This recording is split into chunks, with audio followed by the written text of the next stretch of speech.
Welcome mga ka-For The Body sa ating YouTube channel. At kung bago ka pa lang, subscribe nyo po, i-follow nyo po ang channel natin, i-like nyo po itong video na to, then click subscribe and i-hit yung notification bell para lagi kayong updated sa ating lahat ng mga videos. So ito na, panoorin na natin mga ka-For The Bodies. Yes, hello, good morning mga ka-For The Bodies. What a beautiful and lovely day. Kumusta po kayo? At meron po tayo ngayong bibisitahin property na napakaganda and sure po na magugustuhan ninyo. So ito po yung ilog mismo na dumadaloy po papunta dun sa property. So nandito po tayo sa bungad ngayon ng property. And mga ka-For The Bodies, i-watch nyo po yung whole video hanggang sa dulo. Kasi ito pong property na to is one of a kind at talagang napakaganda. Ayan po, kinukuha nila ng mga bato. Tabing ilog po yung may katabi po ng ilog yung property po natin. So ayan mga ka-For The Bodies, ito po mismo yung loob ng property. So kanina nandun lang po tayo sa may labas, at ngayon pumasok na po tayo. So ito po makikita nyo po, napakalawak po ng farmland. Ayan, may kubo pa pong kasama yung property. Yan po ay rice farm po nila dito. Sa loob ng isang taon, 2 beses po nakakapagtanim po. At makikita niyo naman po may niyugan. So alam niyo naman po na pag may niyugan, so yung kita po natin ay pwede po natin pagkakitaan sa kopra, mapabuo po ng niyog. Yan po yung pwedeng pagkakitaan. At multiple fruit bearing trees po ito. Medyo malaki nga po kaya hindi na po natin naikot yung loob. Kasi napakalawak po nito. 4.5 hectares po ito and mga ka-For The Bodies. Napakamura po nito. Kaya na-excite po ako na ibahagi po sa inyo itong property na to. Kasi nga po, aside po sa napakaganda niya na napakamura niya pa. Ayan po mga ka-For The Bodies. Then pakita din po natin yung mga niyog po natin dyan. So hindi na po natin nalapitan yan. Pero napakadami po niyan. Siguro po mga nasa around 1/4 po to 1/2 ng property is puro niyugan. Pero malawak din po talaga itong taniman po natin ng palay. Ayan, nakakadalawang tanim po sila sa loob ng isang taon. Then ito po yung ilog. So yung katabi naman po ay grassland. Ang maganda po kasi dito, pwede ka na po mag-alaga ng mga kambing dito, ng baka. Kasi grassland area po ito mga ka-For The Bodies. Ayan, so check naman po natin yung drone shot. So dito po sa taas, makikita po natin na yan po mismo yung property. Hindi lang po natin na zoom out ng masyado. And ito po yung road. Gusto ko lang po may pakita yung road, access road po yan.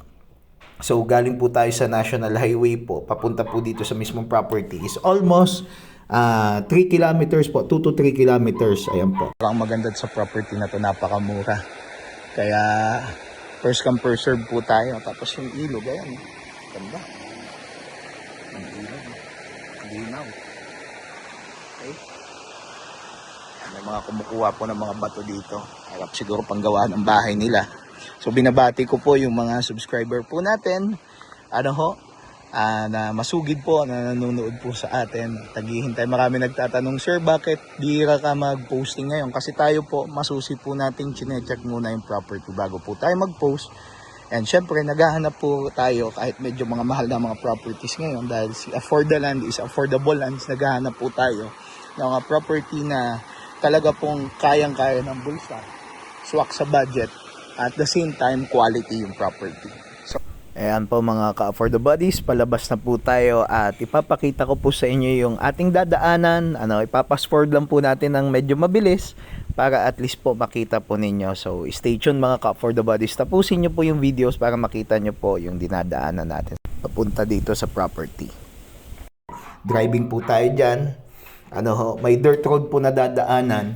Then pagdaan po natin ng dirt road po, ang kasunod po niyan ay yung concrete road na po natin. So, i-fast forward po natin para makita po ninyo.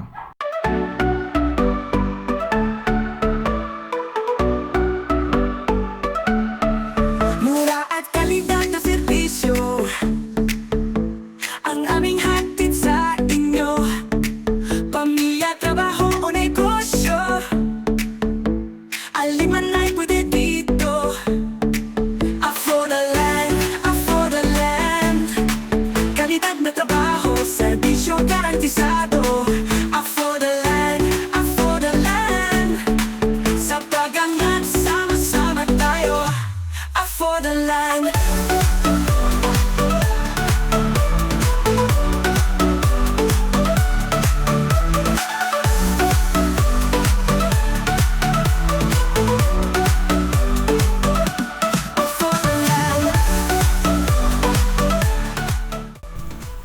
Ayan na nga po mga Cup for the Buddies, malapit na po tayo sa National Highway. So almost nasa 7 minutes drive po ito mga Cup for the Buddies po natin. So nagpapasalamat po ako sa nanood po nitong video, at sa mga interested po mga Cup for the Buddies, pwede po ninyo akong kontakin.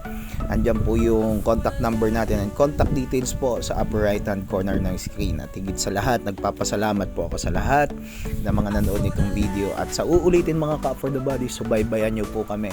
And andito po yung mga contact details po natin. So sa muli mga Cup for the Buddies, tanging sa Diyos lamang kapunan at tanging Kanya lamang mga Cup for the Buddies. Abangan nyo po yung next videos natin. So thank you and bye bye as of now. God bless everyone.